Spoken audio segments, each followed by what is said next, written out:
កូលាបរីកពីព្រឹកមិញរីកជុំវិញខ្មៅអាកាំងសចកូលាបលឿងក្រហមសឃើញថាមិនល្អមិនបានស្រស់អើយប្រហែលគ្នាស្រស់មួយណាដែលខ្ញុំលួចស្នេហ៍គឺថ្ពាល់ខួចញញឹមជាងគេ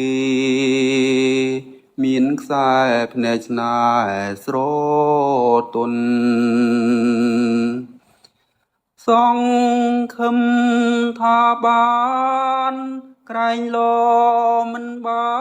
នរកតែស្មានមិនត្រូវគេមិនដឹងខ្លួនលងលងអីឡើយខ្ញុំត្រូវខូចចិត្តម្នាក់ឯង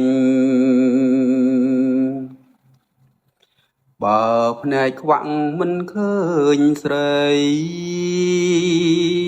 នោះគ្មានអ្វីខូចចិត្តសង